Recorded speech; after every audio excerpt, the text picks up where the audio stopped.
এই যে মুরব্বী তো বলা যাবে না। হ্যাঁ বসে, একটু বসে, শেষ করে দিচ্ছি। হ্যাঁ বাসের সাথে হেলান দিয়েই বসেন, তাও বসেন। উনি তো পজিশন নিয়ে নিচ্ছে, ওনারা তো বোধহয় বসানো যাবে না বোধহয়, মনে হয় একটু ধৈর্য বসান। এত সুন্দর কি মানুষ হয়! আমি অবাক বিস্ময়ে তাকিয়ে রয়েছি। আমি দেখলাম মনে হয় যেন ফুটন্ত গোলাপটা আমেনার কোলে শুয়ে আছে। চতুর্দশী পূর্ণিমার চাঁদ ফকফকা জ্যোৎস্না নিয়ে কোলের ভিতরে যেন ঘুমায়। আমি অনেকক্ষণ তাকিয়ে রইলাম। আমি চিন্তা করলাম এত সুন্দর কেমনে মানুষ হয়। মুফাসসির, মুহাদ্দিস, ওলামায়ে কেরাম, কবি সাহিত্যিক সবাই কয় হালিমা কথা বলতে সাবধানে বইল। তুমি বলতে চাও এত সুন্দর মানুষ হয় নাকি? আর চাইতে সুন্দর মানুষ তুমি দেখো নাই, দেখবা কেমনে? আর চাইতে সুন্দর মানুষ আমার আল্লাহর একটাও বানায় না।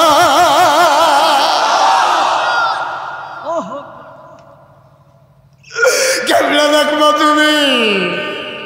আর চাইতে সুন্দর তো আল্লাহ বানায় নাই। আমার আল্লাহ যেমন করে বানানো দরকার ঠিক তেমন করে বানিয়েছেন।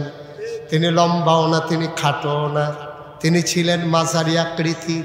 চুলগুলো ছিল তার কোঁকড়ানো। তিনি তৈল দিয়ে যখন চুলের ভিতরে আছড়াতেন, অবাক বিস্ময়ে পেছন থেকে সাহাবারা তাকিয়ে দেখতেন। চুল তো নয়, মনে হয় যেন মৃদু মন্দ ঢেউ দেখা যায়। কপালটা ছিল নবীর চওড়া, ভ্রুগুলো ছিল নবীর জোড়া ভ্রু, চোখের পাতাগুলো ছিল ফুটন্ত গোলাপের এক একটা পাপড়ির মতো। তিনি কখনো বা যখন চোখের পলক ফেলতেন, চোখের পাতাটা যখন দুলে উঠত, মনে হইত মৃদু মন্দ বাতাসে গোলাপ পাপড়ি যেন দোল খাইতেছে। হালিমা মনে মনে কয়, আমি চিন্তা করতেছিলাম আমি তো তারে দেখি, সে তো আমারে দেখে না। যদি ওর চোখ দুইটা খুলতো, খোদার কসম আমি কাউকে কিচ্ছু বলি নাই, মনে মনে চিন্তা করেছি। হঠাৎ করে দেখলাম তার চোখের পাতাটা টিপ টিপ করে নড়তেছে। আমার মনে হইল চোখের পাতা তো নয়, যেন আমি মহিলা মানুষ। কোনদিন একটা খেলনা আমি কিনা দিতে পারি নাই গো হালিমা। আমার মনে বড় দুঃখ। আসবি তো আসবি, বাপ থাকলেই তো আসতে পারতি। বাবাও দুনিয়াতে নাই, ছেলেটা দুনিয়াতে আসলো না। তার বাবা ছেলে দেখলো না, ছেলে তার বাবাকে দেখলো। একটা খেলনাও কিনা দিতে পারি নাই আমি। আমি মা, আমি মা, আমি মা, একটা খেলনাও কিনা দিতে পারলাম না। এটা বড় দুঃখ। আমি কারো কাছে কোনো অভিযোগ দেই নাই। সব বাচ্চারা তিল তিল করে বড় হয়। ও হালিমা, আমি গেছি গোসল করার জন্য হাম্মামে, ওয়াশরুমে গোসল করার জন্য গেছি। ওরে ঘুম পাড়িয়ে গিয়েছি যেন ও কষ্ট না পায়। খোদার কসম আমি গায়ে পানি ঢেলে দিয়েছি। হঠাৎ করে কান পেতে শুনলাম ঘরের ভেতরে কি যেন নড়ে। আমি ভয় পেয়ে গেলাম। আমার মোহাম্মদ তো নড়াচড়া করে না, কে নড়ে? জানালা খুলে উঁকি মেরে তাকাইয়া দেখি আমার মোহাম্মদ হাত পা গুলা নাড়তেছে, খিলখিল করে হাসতেছে, আর হাত দিয়ে আকাশের দিকে কি যেন ধরতে চায়। আমি উপরের দিকে তাকাইয়া দেখি আমি মোহাম্মদের খেলনা দিতে পারি নাই, আমার আল্লাহ তার খেলনার বাকি রাখে নাই। আকাশের চাঁদ আর আকাশের তারাগুলা খেলনা বানাইয়া আমার মোহাম্মদের হাতের নাগালে পাঠাই দিছে।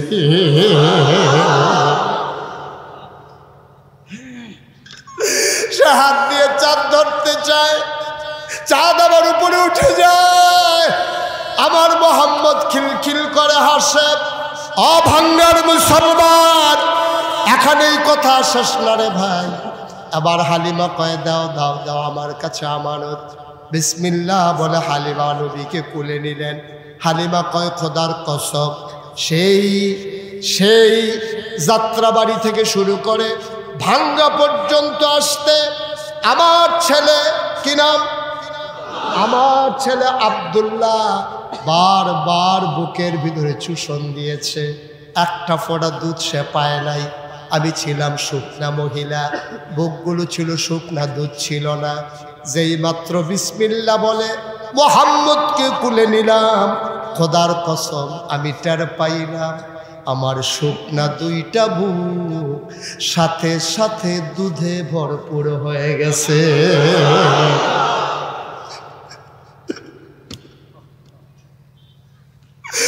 আমরা নবী চিনি নাই, নবীর মর্যাদা বুঝি নাই।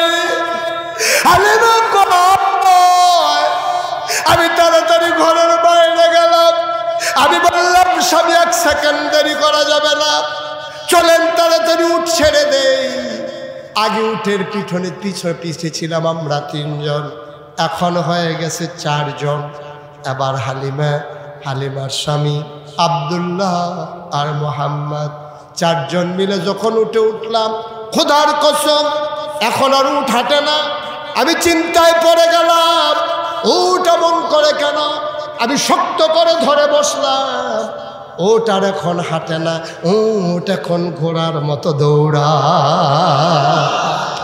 আবার চলেন আল্লাহকে জিজ্ঞেস করি, মাওলা ও রব্বে কারীম, আপনাকে চিনলাম, আপনার ব্যাপারে রায় শুনিয়ে দিলাম, আমার নবীকে একটু আপনি চিনিয়ে দেন।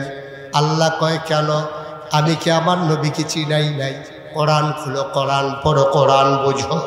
আল কোরআনের ভেতরে আমার নবীর আমি অনেক আগেই চিনিয়ে রেখেছি। আমি কোরআন খুললাম, কোরআন পড়ে পড়ে দেখি আল্লাহ কয় নবীর ব্যাপারে কি সুন্দর রায় দিয়ে দিলেন আমার আল্লাহ। আল্লাহ সুন্দর করে ওয়াজ করে দিলেন, ওয়ামা আরসালনাকা ইল্লা রাহমাতান লিল আলামিন। এতগুলো আলেম, এত মুখস্থ একটা আয়াত কেউ পড়লেন না। আহা, কি করতে আছেন বৈশা আল্লাহ ভালো জানে। সবাই মজা করে, দিন দুনিয়ার খেয়াল ছেড়ে দিয়ে একেবারে মজা করে, কাল অন্তর লাগাইয়া নবীর ব্যাপারে যে আয়াতটা আমি যখনই পড়ি চোখে পানি চলে আসে, এত মজার একটা আয়াত। আবার পড়েন সবাই, ওয়ামা আরসালনাকা ইল্লা রাহমাতান লিল আলামিন। সুবহানাল্লাহ বলবেন না? আল্লাহ ডাকে ডাকে কয়, ও ফরিদপুরের মানুষ, ও ভাঙ্গার মানুষ, মন দিয়ে শুনো, যত জায়গায় আমি আল্লাহ রব, খুব খেয়াল করেন, যত জায়গায় আমি আল্লাহ রব, তত জায়গায় আমার নবীজি রহমত। আমি রব আছি অথচ আমার নবী রহমত নাই, এমন একটা জায়গাও নাই। যত জায়গায় আল্লাহ রব, তত জায়গায় আমার নবী রহমত। আমি জিজ্ঞেস করলাম, মাওলা আমার নবী কি রহমত নাকি? তো কোরআনে আরো ওয়াজ আছে। আবার আমি কোরআন উল্টে দেখি আল্লাহ কয়, ফাবিমা রাহমাতিন মিনাল্লাহ। সুবহানাল্লাহ, সুবহানাল্লাহ, কি মজার কথা দেখেন। ফাবিমা রাহমাতিন মিনাল্লাহ, فبما رحمة من الله لنت لهم ولو كنت فظا غليظ القلب لانفضوا من حولك فاعف عنهم واستغفر لهم وشاورهم في الأمر فإذا عزمت فتوكل على الله إن الله يحب المتوكلين. আল্লাহ ডাক দেয়া কয়, শোনো, ফাবিমা রহমাতিন মিনাল্লাহ, আল্লাহর রহমতে, আল্লাহর পক্ষতে যে রহমত, এই রহমতে আমার নবীর মনটাকে আল্লাহ নরম করে বানাইছেন। নবীর মনটা কি নরম? কেন নরম? আল্লাহ কয়, আলাউ কুনতা ফাজ্জান গালিজাল কালব, আপনি যদি শক্ত মনের হইতেন, লাংফাদ্দু মিন হাউলিক, আপনি দেখতেন আপনার চতুর্পার্শ্বে মৌমাছির মতো যারা গুনগুন করে, একটা নজর দেখার জন্য যে মানুষগুলো আপনার ঘরের দরজায় এসে দাঁড়িয়ে থাকে, যে মানুষগুলো রাতভর আপনাকে ফেলে চলে যেতে চায় না। ও নবী, আপনি কি ভুলে গেছেন আল্লাহ যখন বলেছিলেন আপনি তৈরি থেকেন চলে যাওয়া লাগবে বোধহয় মক্কা ছেড়ে, আপনি বোধহয় মক্কায় থাকতে পারবেন না। নবীজি কথাটা জানালেন আবু বকর সিদ্দিককে। ও আবু বকর, ইশারা এসেছে যে কোনোদিন হুকুম আসবে আমি নাকি মক্কা ছেড়ে চলে যাওয়া লাগবে। আবু বকর ডাক দেয়া কয়, চিন্তা করবেন না, আপনার এই উম্মত আপনার জন্য সদা প্রস্তুত। আবু বকর বাড়িতে গেলেন, 2টা উট কিনলেন, একজন ইহুদির বাড়িতে দিলেন। ইহুদি সুন্দর করে লালন পালন করলো। ঠিক ঠিক ঠিক ঠিক রাতের বেলা একদিন আল্লাহর ফেরেশতা জিবরাইল আল্লাহর নবীকে সে সালাম দিয়ে দিলেন, আসসালাতু ওয়াসসালামু আলাইকা ইয়া রাসূলুল্লাহ, আসসালাতু ওয়াসসালামু আলাইকা ইয়া হাবিবাল্লাহ, আসসালাতু ওয়াসসালামু আলাইকা ইয়া শাফিয়াল মুজনুবিন, আসসালাতু ওয়াসসালামু আলাইকা ইয়া রাহমাতান লিল আলামিন। নবী গো, তাড়াতাড়ি উঠে, আর মক্কায় থাকা যাবে না। কত মর্মান্তিক, কত হৃদয় বিদারক। নবীর জন্ম মক্কায়, নবীর শৈশব মক্কায়, নবীর কৈশোর মক্কায়, নবীর তারুণ্য মক্কায়, নবীর যৌবন মক্কায়, নবী বিয়ে করলেন মক্কায়, নিজের বাড়ি মক্কায়, শ্বশুর বাড়ি মক্কায়, মেয়ে বিয়ে দিলেন মক্কায়, লেনদেন করলেন মক্কায়, ব্যবসা করলেন মক্কায়, মানুষকে সাহায্য করলেন মক্কায়। তিনি থাকতে পারলেন না মক্কায়। জিবরাইল এসে কই, উঠেন, তাড়াতাড়ি রওনা করেন, কাফেররা আপনাকে মেরে ফেলবে। দারুন নাদওয়ায় সিদ্ধান্ত হয়েছে। আল্লাহর নবী উঠলেন, হযরত আবু বকর সিদ্দিকের বাড়ির সামনে গিয়ে দাঁড়ালেন। আবু বকর সিদ্দিকের দরজায় আস্তে করে একটা টোকা মেরে বললেন, আবু বকর। আবু বকর সাথে সাথে দরজা খুলে দিলেন। লাব্বাইক ইয়া রাসূলুল্লাহ। নবী জড়াইয়া ধরলেন। শেষ রাত, সব ঘুমায়, পাখিগুলো ঘুমিয়ে পড়েছে আপন নিরে, গরুগুলো গোয়াল ঘরে ঘুমায়, শিশুরা মায়ের বুকে বুক রেখে ঘুমায়, প্রিয়তম স্বামী প্রিয়তমা স্ত্রীকে নিয়ে ঘুমিয়ে পড়েছে। ও আবু বকর, একটা মাত্র ডাক দিলাম, কেমনে টের পাইলা? আবু বকর ডাক দেয়া কই, ইয়া রাসূলুল্লাহ, আপনি যে বলেছেন তৈরি থেকো, সেই দিনের পর থেকে আমি আবু বকরের পিঠ আর একটা রাতের জন্য বিছানায় লাগে না।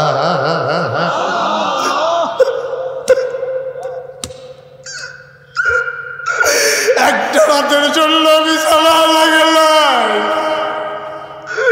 আল্লাহর নবী কয়, আবু বকর কেমনে ঘুমাইছো, কেমনে রাত কাটাইছো?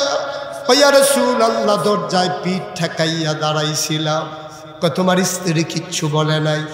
বারবার ডেকে বলেছে, আপনি তো মরে যাবেন, আপনি তো অসুস্থ হয়ে যাবেন, এইভাবে কি ঘুমান যায় নাকি? তুমি কি জবাব দিয়েছ? আমি বলে দিয়েছি, এইভাবে ঘুমানো যাক আর না যাক, আমি বিছানায় যেতে পারবো না। আমি যদি শক্ত ঘুম দেই, আমার নবী এসে ডাকলে নবীর কষ্ট হবে। কয়, কষ্ট হবে কেন? ডাকলে আপনি উঠে যাবেন। আবু বকর তার বিবির সাথে কয়, একবারের বেশি 2বার ডাক দিলে আমি আবু বকরের কলিজায় মানবে না। কয়, আপনি তো অসুস্থ হয়ে যাবেন।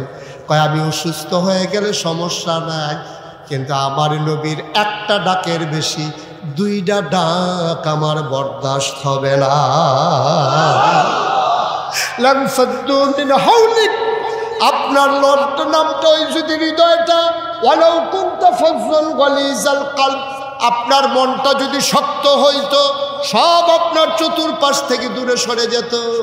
ওরা যে যায় না, কারণ হচ্ছে ফাবিমা রাহমাতিম মিনাল্লাহ লিনতা লাহুম, আপনার মনটা সবার জন্য নরম, কেউ আপনাকে ছেড়ে যেতে চায় না। আপনার কি হিজরতের রাতের কথা মনে নাই? কত বড় দার্শনিক, কত বড় বীর যোদ্ধা আমার নবী। যাবেন মদিনায়, হাঁটা ধরেছেন উল্টা পথে। কিছু দূর যাওয়ার পরে সূর্য পূর্ব আকাশে হেসে উঠেছে, ফকফকা আলো ছড়িয়ে পড়তেছে। আবু বকর কই, ইয়া রাসূলুল্লাহ, আমরা তো ধরা পড়ে যাব, এখানে মানুষজন আসবে, রাখালেরা আসবে, ধুধু মরুভূমির মাঝে আমরা ধরা পড়ে যাব। নবী বললেন, চলো কোনো গুহায় লুকাই। একটা গুহার সামনে গিয়ে দাঁড়ালেন, গুহার নাম সাউর গুহা। গুহার সামনে দাঁড়াইলেন, আল্লাহর নবী ঢুকতে চাইলেন। আবু বকর কয়, গুস্তাখি মাফ কর দিজিয়ে, বেয়াদবি মাফ করবেন, আপনি গুহায় ঢুকবেন না,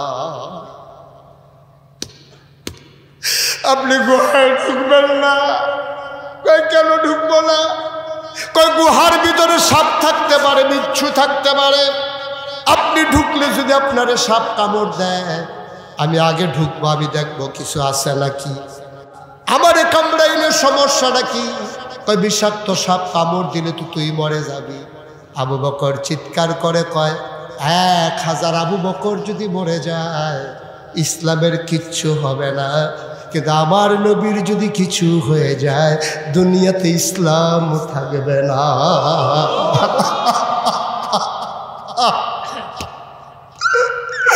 দুনিয়াতে ইসলাম থাকবে না,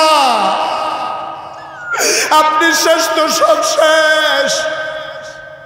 সেই আবু বকর সিদ্দিক রাদিয়াল্লাহু তাআলা আনহু আগে গুহায় ঢুকলেন, সব কিছু দেখে শুনে এসে বললেন, আহলান সাহলান মারহাবা, মোস্ট ওয়েলকাম, ও নবী আপনাকে স্বাগত, আপনি ভেতরে চলে আসেন। এই নবী আমার নবী, এই নবী রহমতের নবী, আমার নবীর মনটা বড়ই নরম, ঠিক কিনা? প্রমাণ আছে নাকি নাই? কষ্ট হচ্ছে আপনাদের? ছেড়ে দেওয়া দরকার। আর সামান্য ঘন্টা খানেক ইনশাআল্লাহ। এতক্ষণ বলছিল ফজর, এখন ঘন্টার ভিতরে মাইনা গেছে, মাশাআল্লাহ ভালো হয়েছে। 1 ঘন্টাই মেনে গেছেন তো ইনশাআল্লাহ না? আল্লাহ যেন কবুল করে, সবাই পড়ে আমিন, জোরে পড়ে আমিন। আমার নবীর মনটা যে কত নরম দেখেন। যে বছর, খুব খেয়াল করে শুনবেন, যে বছর নবীর জন্ম হয়েছে তৎকালীন জামানায় মক্কার নিয়ম ছিল, সম্ভ্রান্ত বংশাবলী মানুষ যারা, ভুইয়া, চৌধুরী, সরকার, খনকার, পেশকার, স্বর্ণকার, দফাদার, চকিদার, কন্ট্রাক্টর, কাস্টমার, দোকানদার, যাই আছে আর কি, যত বংশ আছে, বংশাবলী মানুষ যারা, ওরা বাচ্চাদেরকে মায়েরা বুকের দুধ খাওয়াইতেন না। খুব খেয়াল করেন, চিকন কথা, আমি শেষের দিকে চলে আসছি। মক্কায় যে বছর নবী এসেছেন সেই সময়ে মহিলারা বুকের দুধ বাচ্চাদেরকে খাওয়াইতেন না। কোনো স্বামী তার স্ত্রীর দুধ বাচ্চাকে খাওয়াইতেন না, তো বাচ্চা খাবে কি? ওই জমানায় মক্কার পার্শ্বে একটা শহর ছিল, শহরের নাম তায়েফ। কিয়েফ। আহা, সব মরহুম একসাথে হইয়া গেলাম আমরা না? একটু আওয়াজ করে কইলেন কিয়েফ। এই তো মোটামুটি হয়েছে। তো আমি তো মনে করছি পারেন না, আপনারা পারেন তো, সমস্যা কি? সবাই বলেন কিয়েফ। তায়েফ শহর থেকে একদল মহিলা আসতো মক্কা, আইসা ধনী ধনী বাচ্চাগুলাকে টাকার বিনিময়ে নিয়ে যেত। 2 বছর 2.5 বছর বুকের দুধ খাওয়াইয়া আবার আইনা বাচ্চাদেরকে ফেরত দেওয়া যেত। তো যে বছর নবীর জন্ম হয়েছে এই বছর তায়েফ থেকে একদল মহিলা রওনা দিছে। মনে করেন রওনা দিছে যাত্রাবাড়ি থেকে। কোত্থেকে? আরে কথা কয় না, কোত্থেকে? কোত্থেকে? যাত্রাবাড়ি থেকে রওনা দিছে। আসবে কই? ভাঙ্গা। আসবে কই? ভাঙ্গা। যাত্রাবাড়ি থেকে রওনা দিয়া আসবে ভাঙ্গা। এখন রওনা দেওয়ার পরে, মানে তায়েফ থেকে রওনা দিয়ে আসবে মক্কা। আপনাদের সহজ বুঝার জন্য যাত্রাবাড়ি আর ভাঙ্গা দিয়ে মিলেই দিলাম আর কি। তো যাত্রাবাড়ি থেকে রওনা দিছে, আসবে ভাঙ্গা। কিছু দূর আসার পরে আপনার যখন এই যে আপনার এই পুস্তকখোলা যখন আসছে, পুস্তকখোলা আসার পর একজন বলতেছে নাই। কি? আহারে কথা কয় না, কি নাই? কই কি নাই? আমার সাথেই তো ছিল। আরে কি নাই? ওই হালিমা নাই। সুবহানাল্লাহ বলবেন না? একদল মহিলা রওনা দিছে, তো এর ভিতরে একজন নাই, না বলে হালিমা। হালিমার সাথে যে ছিল সে বলতেছে নাই, হালিমা। কই কি হয়েছে? কই পেছনে পড়ে গেছে। কত পিছনে পড়বে না, কি হবে? ও একটা দুর্বল উঠ লইছে, এরকম এক প্রাইভেট কার লইছে, স্টার্ট দেওয়ার লাগে 5 জনে ধাক্কাইয়া। হেই প্রাইভেট কারের উপরে ছাদ ওষুধ দেওয়া, আবার ছাগল তুলছে। তো হেই প্রাইভেট কার আসবে কেমনে? এখন ওরা এমনি উঠ দুর্বল, স্বামী, ছেলে আব্দুল্লাহ, হালিমা, ওরা তিনজন উঠছে উটের পিঠে। কয়জন? কয়জন? তিনজন। তো উঠতে এমনি দুর্বল, আর উঠছে তিনজন। তো উঠ গেছে শুইয়া, তো ওরা গেছে পেছনে পড়ে। তা হালিমার যারা বান্ধবী ছিল ওরা বলতেছে আমরা কি এখানে দাঁড়াবো নাকি চলে যাব ভাঙ্গা? তো সবাই বলতেছে শীতের বিকাল, যারা বংশাবলী মানুষ, দামি মানুষ যারা, ওরা কি আর বাচ্চা রাতের বেলা দেবে? চলো আমরা তাড়াতাড়ি করে চলে যাই। হালিমা, হালিমার স্বামী পেছনে পড়ে গেছে, আব্দুল্লাহ সহ ওরা চলে আসছে ভাঙ্গায়। ভাঙ্গায় আইসা কোন বাড়িতে বিল্ডিং আছে, কোন বাড়িতে এমপি আছে। ও এমপি তো আর এখন বিচারে না, না এখন সমস্যা এমপি নিয়ে। কোন বাড়িতে বিল্ডিং আছে, কোন বাড়িতে আমেরিকায় থাকে, কোন বাড়ির মানুষটা কানাডা থাকে, সুইডেন, সুইজারল্যান্ড থাকে, টাকাওয়ালা মানুষগুলো কোন বাড়িতে, খুঁজা খুঁজা সবাই বাচ্চা নিয়ে আবার ফিরা রওয়ানা দিছে। ফিরা রওয়ানা দিয়া ওই সেতু পার হইয়া, পদ্মা সেতু পার হইয়া টুল প্লাজার কাছে গেছে। ওরা যাইতেছে, হালিমা আসতেছে। কথা কইয়েন, ওরা আরে জোরে কোন, ওরা হালিমা ক্রস করছে টুল প্লাজা। হালিমা দেখে সবার কুলের ভিতরে বাচ্চা, ওয়া ওয়া ওয়া, কান্দানা কান্দানা এরকম করতে আছে। তা হালিমা বলতেছে কি ব্যাপার, তোমরা যে বাচ্চা টাচ্চা নিয়ে আইসা পড়ছো ভাঙ্গাতে, আর বাচ্চা নাই? কহা একটা বাচ্চা আছে, শুনছি বাচ্চাটার বাপ নাই, ইয়াতিম, গেলে যাইতে পারো, না গেলে নাই, আমরা বাচ্চা নিয়ে চলে আসছি। হালিমার স্বামীর মনটা ছিল নরম। গরম না নরম? অনেক পুরুষ নরম, অনেক মহিলা গরম। এরকম বাংলাদেশে আছে নাকি নাই? জায়গা মতোই ছিল, ঠিক কিনা কও? এরকম গরম। আপনাদের এলাকায় ওয়াজ করে আমি বেশি সুবিধা পাইতেছি। দাউদকান্দি আমি মাহফিলে গেছিলাম, তখন আমি কইলাম যে অনেক জায়গায় আছে, অনেক মহিলা আছে, খুব গরম। এক লোক লাভ দিয়া দাঁড়ায়, হুজুর আমরা ঘরেই আছি। ওদের দিয়ে এটা কইতেন গেছেন কিনলে, আপনার ঘরে মহিলা আছে আমি জিজ্ঞেসি, কই হুজুর সাংঘাতিক গরম। চিন্তা করলাম এটার ভিতরে রেখা লাভ কি, বইলেই দিই। আমি তো ঘরের কথা মানুষ কয়, কই হুজুর আর ভিতরে রেখা লাভ কি, বাসাম কয় বছর, তাই আমার আংরা বানাই ফেলাইছে, আংরা। এরকম অসভ্য মহিলা আছে নাকি নাই? আর হালিমার মনটা ছিল একটু শক্ত। শক্ত মানে হিসাবি। উনি খুব খারাপ মহিলা, দুর্ব্যবহার, কর্কশ ভাষিয়া মন, উনি একটু হিসাবি ছিলেন। আর হালিমার স্বামীর মনটা ছিল নরম। তা হালিমার স্বামী বলতেছে দেখো বাচ্চা নাকি একটা আছে, চলো যাই দেখে আসি। হালিমা বলতেছে শুনলাম বাচ্চার বাপ নাই, এতিম মানুষ, টাকা দেবে কোত্থেকে? আমরা তো বাচ্চা আনবই 2টা টাকার জন্য, তো টাকাই যদি দিতে না পারে তাহলে বাচ্চা আনার দরকার কি, চলেন ফেরত যান। হালিমার স্বামী কয় না, আসছি যখন দেখেই আসি, পছন্দ হইলে আর বানাইলে নাই। আবার হালিমার স্বামী, হালিমা আর ছেলের নাম, ছেলের নাম, তিনজন মিলে আসছে ভাঙ্গা। মসজিদের সামনে আইসা দেখে যে ইমাম সাহেব দাঁড়াই রয়েছে। গিয়া বলতেছে হুজুর আপনি কি এই এলাকায় বাড়ি? আমার বাড়ি কোন এলাকায়, আপনার দরকার নেই, 20 বছর এই এলাকায় আছে, দাওয়াত খাইতে খাইতে তামা তামা করে পড়েছি, সব চিনি, কোনো টেনশনের দরকার নেই। কি হয়েছে? কয় যে না শুনলাম এই এলাকায় নাকি একটা এতিম বাচ্চা আছে, নাম নাকি মুহাম্মদ সাল্লাল্লাহু। নবীর নাম শুনলে কি পড়তে হয়? 2-1 বার না বারবার, 2-1 দিন না প্রতিদিন, 2-1 সপ্তাহ না প্রতি সপ্তাহ, 2-1 মাস না 12 মাস, 2-1 বছর না সারা জীবন আমরা পড়ব সাল্লাল্লাহু আলাইহি ওয়াসাল্লাম।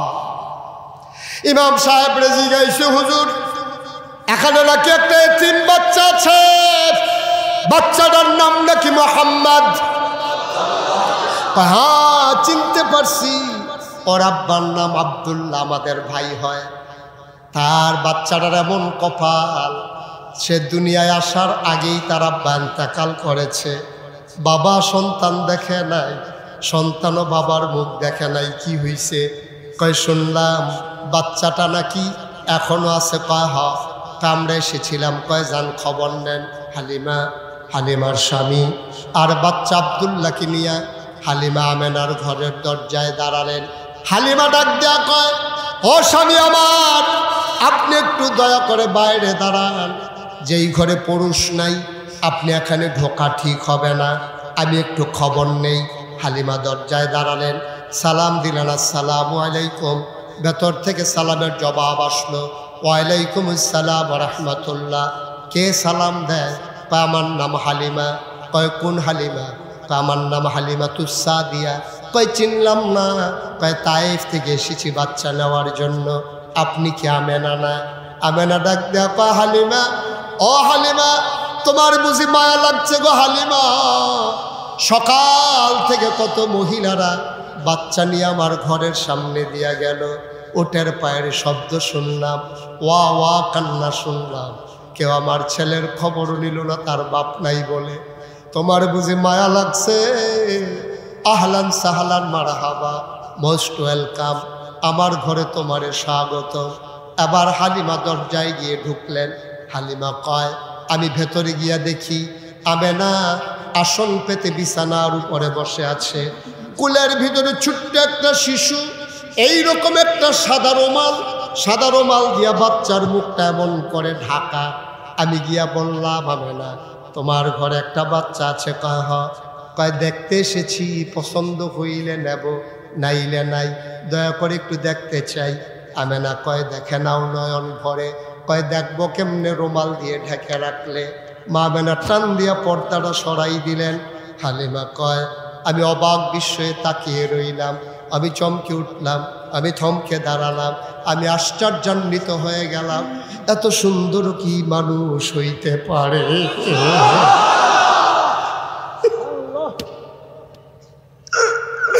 এত সুন্দর কি মানুষ হয়? আমি অবাক বিস্ময়ে তাকিয়ে রয়েছি।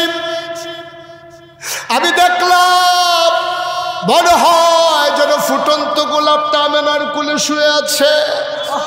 চতুর্দশী পূর্ণিমার চাঁদ ফকফকা জ্যোৎস্না নিয়ে কুলের ভিতরে যেন ঘুমায়। আমি অনেকক্ষণ তাকিয়ে রইলাম। আমি চিন্তা করলাম এত সুন্দর কেমনে মানুষ হয়? মুফাসসির, মুহাদ্দিস, ওলামায়ে কেরাম, কবি সাহিত্যিক সবাই কয় হালিমা কথা বলতে সাবধানে বইল। তুমি বলতে চাও এত সুন্দর মানুষ হয় নাকি? আর চাইতে সুন্দর মানুষ তুমি দেখো নাই, দেখবা কেমনে? আর চাইতে সুন্দর মানুষ আবার আল্লাহ আর একটাও বানায় না।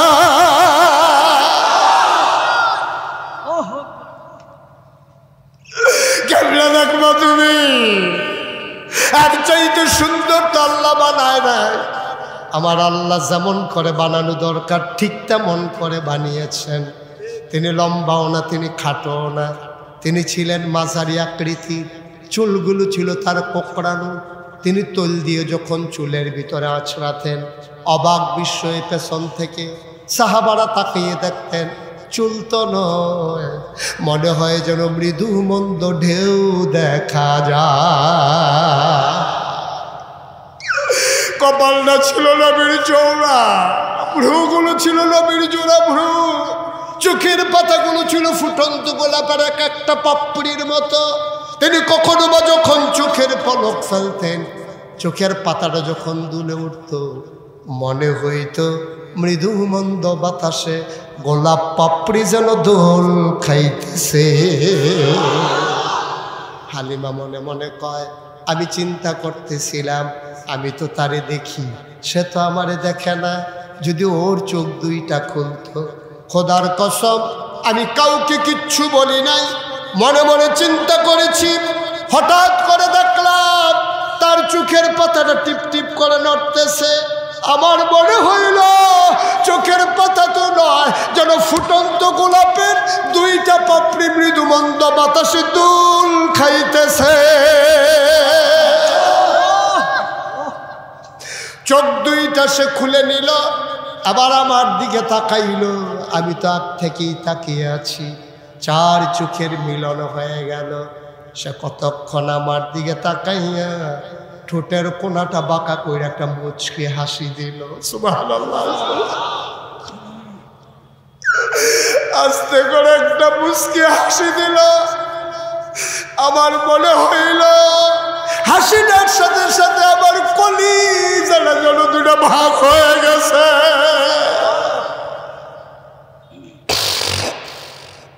আমি দৌড় দিয়ে ঘরের বাইরে গেলাম। আমার স্বামীকে বললাম, স্বামী আমার, ও স্বামী, আপনি বাধা দেবেন না, আপনি অনুমতি দেন এই বাচ্চাটা নিয়ে যাই। ওই হালিমার স্বামী কয় পছন্দ হইলে নিয়ে নাও।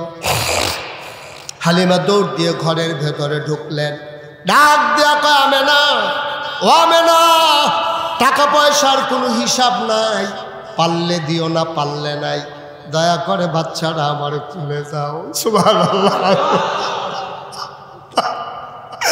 টাকা পয়সার কোনো হিসাব নাই গো, হবে না, দাও দাও দাও, বাচ্চারা আবার কুলে দাও।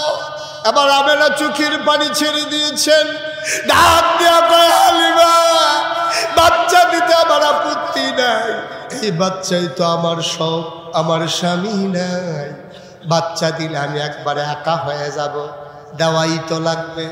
তবে একটা কথা আছে গো হালিমা, এটা কিন্তু একটা আজব বাচ্চা, এটা কিন্তু সাধারণ বাচ্চা না। কয় বুঝলাম না, কি আজব বাচ্চা? কয় 10 মাস 10 দিন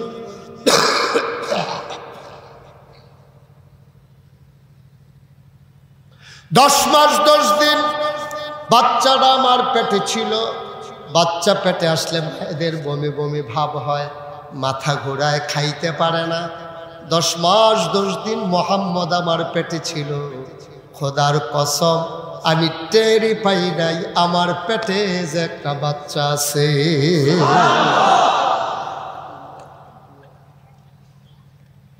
হালিমা হালিমা হালিমা, একটা পিঁপড়া কামড় দিলা বেটার ভাই, একটা পিঁপড়া কামড় দিলা বেটার ভাই। আমার মোহাম্মদ যখন দুনিয়াতে আসে আমি একটা পিঁপড়ার কামড়ের মতো টের পাই না। হালিমা কয় বলে কি? এটা তো আরো আসব বাচ্চা, কোনোদিন আজ পর্যন্ত কাঁদে নাই, দিলে খায় না দিলে নাই, ঘুম পাড়াইলে নড়াছড়া করে না, কোনোদিন খিদা লাগলেও কান্দে না, আমি দিলে খায় না দিলে খায় না, আওয়াজও করে না। বলেন কি? হালিমা বাচ্চাটার নিয়ম মতো খাওয়াইও, সে কিন্তু কোনোদিন কাঁদবে না, খাবার চাইবে না। হালিমা কয় এই বাচ্চা আমার কাছে আমানত। এবার আমেনা ডাক দেয়া কয় আরেকটা কথা শোনো, এই বাচ্চাটা যখন দুনিয়াতে এসেছে চাঁদের টুকরা বাচ্চা, কোনোদিন তারে আমি একটা কাগজের খেলনাও কিনা দিতে পারি নাই, তার আব্বা নাই, আমি মহিলা মানুষ, কোনোদিন একটা খেলনা আমি কিনা দিতে পারি নাই গো হালিমা। আমার মনে বড় দুঃখ। আসবি তো আসবি, বাপ থাকলেই তো আসতে পারতি, বাবাও দুনিয়াতে নাই, ছেলেটা দুনিয়াতে আসলো না, তার বাবা ছেলে দেখলো না, ছেলে তার বাবাকে দেখলো, একটা খেলনাও কিনা দিতে পারি নাই আমি। আমি মা, আমি মা, আমি মা, একটা খেলনাও কিনা দিতে পারলাম না, এটা বড় দুঃখ। আমি কারো কাছে কোনো অভিযোগ দেই নাই, সব বাচ্চারা তিল তিল করে বড় হয়। ও হালিমা আমি গেছি গোসল করার জন্য হাম্মামে, ওয়াশরুমে গোসল করার জন্য গেছি, ওরে ঘুম পাড়িয়ে গিয়েছি যেন ও কষ্ট না পায়। খোদার কসম আমি গায়ে পানি ঢেলে দিয়েছি, হঠাৎ করে কান পেতে শুনলাম ঘরের ভেতরে কি যেন নড়ে, আমি ভয় পেয়ে গেলাম। আমার মোহাম্মদ তো নড়াচড়া করে না, কে নড়ে? জানালা খুলে উকি মেরে তাকাইয়া দেখি আমার মোহাম্মদ হাত পা গুলা নাড়তেছে, খিলখিল করে হাসতেছে, আর হাত দিয়ে আকাশের দিকে কি যেন ধরতে চায়। আমি উপরের দিকে তাকাইয়া দেখি আমি মোহাম্মদের খেলনা দিতে পারি নাই, আমার আল্লাহ তার খেলনার বাকি রাখে নাই। আকাশের চাঁদ আর আকাশের তারাগুলা খেলনা বানাইয়া আমার মোহাম্মদের হাতের নাগালে পাঠাই দিছে।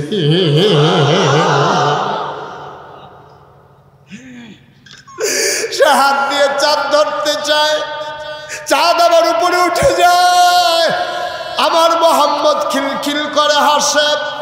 অভাঙ্গার মুসলমান, এখানেই কথা শেষ না রে ভাই। আবার হালিমা কয়ে দাও দাও দাও, আমার কাছে আমানত, বিসমিল্লাহ বলে হালিমা নবীকে কোলে নিলেন। হালিমা কয় খোদার কসম, সেই যাত্রাবাড়ি থেকে শুরু করে ভাঙ্গা পর্যন্ত আসতে আমার ছেলে, কি নাম? আমার ছেলে আব্দুল্লাহ বারবার বুকের ভিতরে চুষণ দিয়েছে, একটা ফোঁটা দুধ সে পায় নাই। আমি ছিলাম শুকনা মহিলা, বুকগুলো ছিল শুকনা, দুধ ছিল না। যেই মাত্র বিসমিল্লাহ বলে মোহাম্মদকে কুলে নিলাম, খোদার কসম আমি টের পাইলাম আমার শুকনা দুইটা বুক সাথে সাথে দুধে ভরপুর হয়ে গেছে।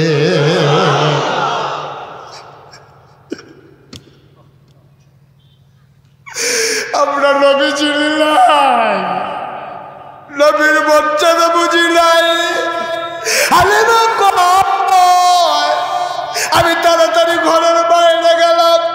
আমি বললাম স্বামী, 1 সেকেন্ড দেরি করা যাবে না, চলেন তাড়াতাড়ি উঠ ছেড়ে দেই।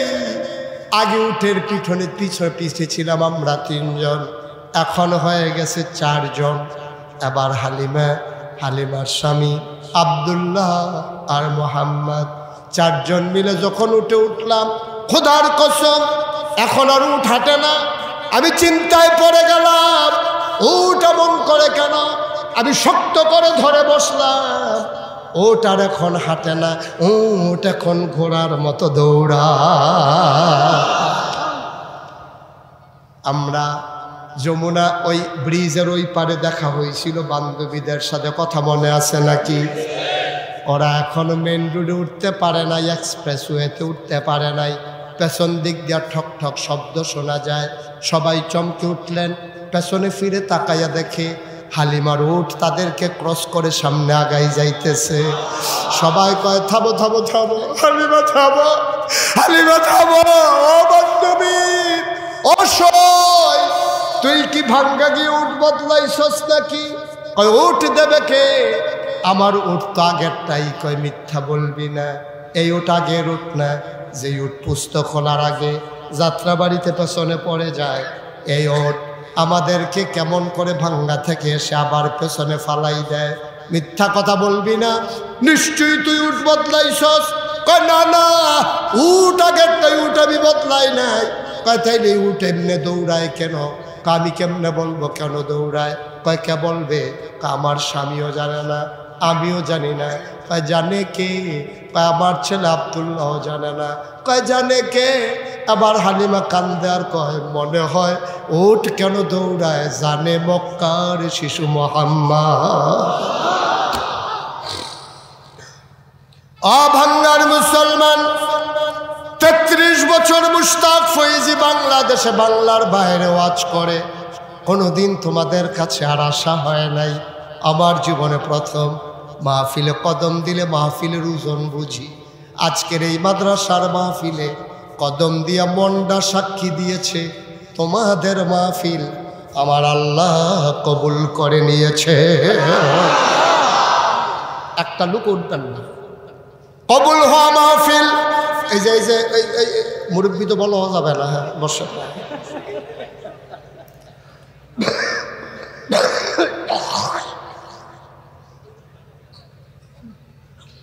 একটু বসে, শেষ করে দিচ্ছি। হ্যাঁ, বাসের সাথে হেলান দিয়েই বসেন, তাও বসেন। উনি তো পজিশন নিয়ে নিচ্ছে, ওনারা তো বোধহয় বসানো যাবে না বোধহয়, মনে হয় একটু ধৈর্য বসান। কষ্ট হইতেছে আপনাদের না? 33 বছর মুশতাক ফয়েজি মাহফিল করি, মাহফিলে কদম দিলে মাহফিলের ওজন বুঝি। আমার মন সাক্ষী দিয়েছে পরিবর্তিত বাংলাদেশে, নতুন করে স্বাধীন বাংলাদেশে প্রতিটি চেহারায় যেন ঝিলিক জ্বলতে আছে, ঠিক কিনা? প্রতিটি চেহারা যেন আনন্দে উদ্ভাসিত, প্রতিটি হৃদয়ে যেন আজকে আনন্দের হিল্লোল। আমার মন সাক্ষী দিয়েছে আজকের মাহফিল আমার আল্লাহ কবুল করে নিয়েছে। একটা লোক উঠবা না, চলে যাবা না, সবাই মিলে আজকে মায়ের জন্য বাবার জন্য দোয়া করব। তুমি মাহফিলের ওজন বুঝো নাই, মাহফিলের ওজন বুঝছে তোমার আব্বার আম্মা যারা কবরে। তুমি মনে করেছো প্যান্ডেল বাইক আর হুজুর এসেছে এটাই মাহফিল। না না না, এটার নাম মাহফিল না। আমি কিতাবে পেয়েছি কোথাও যখন মাহফিল হয় ওই এলাকায় যারা কবরে ঘুমায় রুহানি হালাতে মাহফিলের চতুর্পাশ দিয়ে আব্বা আম্মা এসে দাঁড়িয়ে যায়। তুমিও দেখো না, আমিও দেখি না, ফেরেশতারা দেখে। ফেরেশতারা কয় কি গো তুমি কবর ছেড়ে কেন চলে এসেছো? তোমার মা কান্দে আর কয় কুমিল্লা নাগাইশের পীর সাহেব এসেছে, আমার ছেলেও মাহফিলে গেছে, কবরে দাও আগুন। আমি দোয়া নেওয়ার জন্য আসছি, আমি দোয়া নিয়ে গিয়া দেখতে চাই আমার কবর জান্নাত হইছে নি। আমি জানি না কার আম্মা নাই, আমি জানি না কার আব্বা নাই। আমার আব্বা দুনিয়াতে নাই। মাঝে মাঝে আব্বার কথা যখন মনে পড়ে, খুব বেশি যখন মনে পড়ে, আব্বার কবরের কিনারে গিয়া বাজরাতে বসে যাই, গুনগুন করে আব্বার সাথে কথা কই। আব্বা, ও আব্বা, আব্বা আমারে চিনছেন নাকি আব্বা? আমি মুশতাক ফয়েজি, 11 বছর বয়স রেখে যারা ইন্তেকাল করছিলেন। আজকে আপনার মুশতাক ফয়েজি অনেক বড় হয়েছে। বাংলার মানুষ মুশতাক ফয়েজিরে বড় মায়া করে। বাবা, বাবা আমার জানতে মন চায় আপনি কবরে কেমনে ঘুমান আব্বা? 3 টুকরা কাপড় দিয়া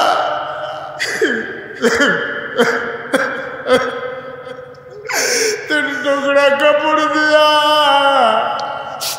মাটির কবরে আপনারে ঘুম পাড়াইল। আপনার কি শীতের দিনে শীত লাগে না? গরমের দিনে কি আপনার গরম লাগে না আব্বা?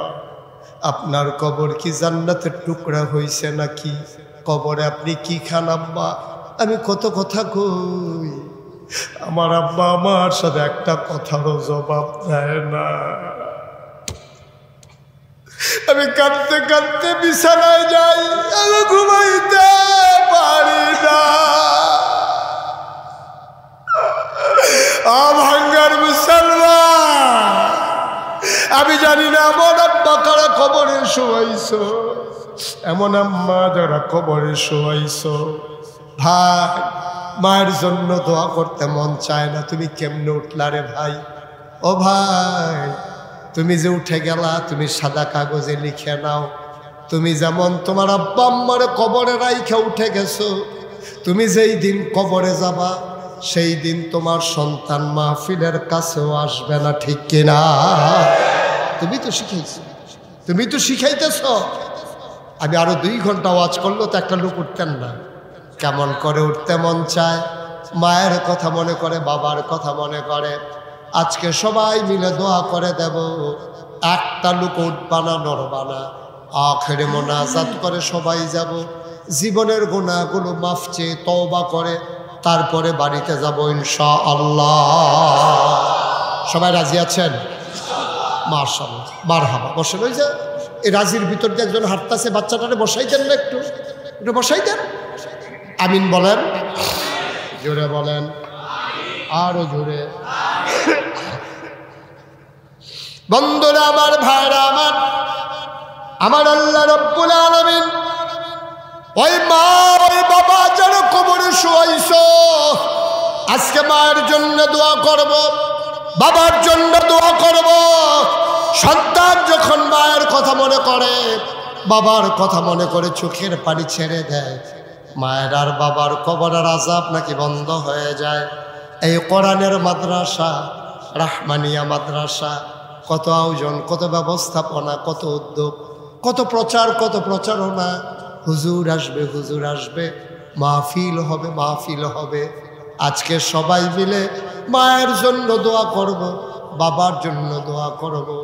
এই মাদ্রাসায় আমি শুনেছি এই 3 বাচ্চারাও আছে।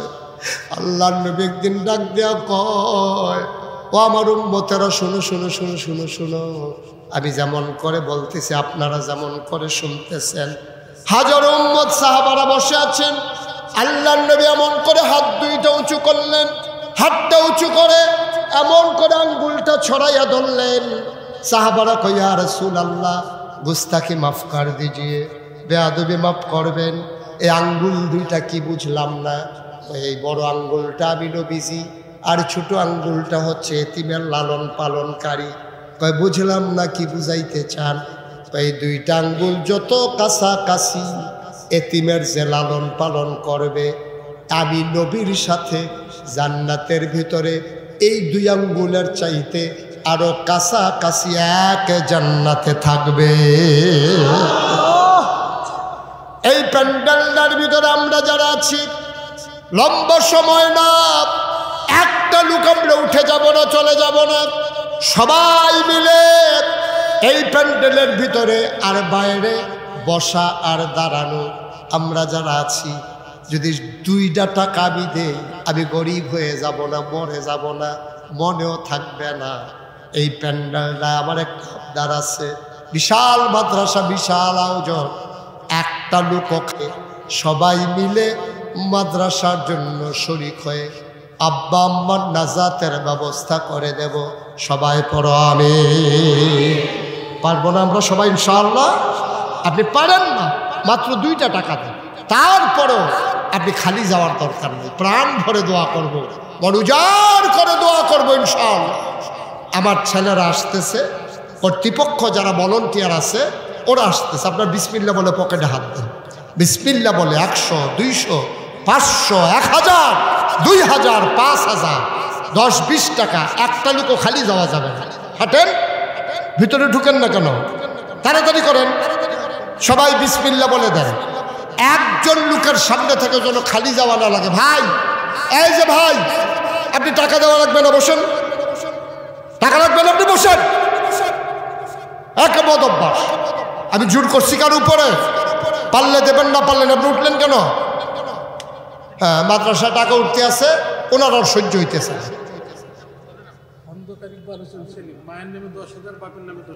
খন্দকার ইকবাল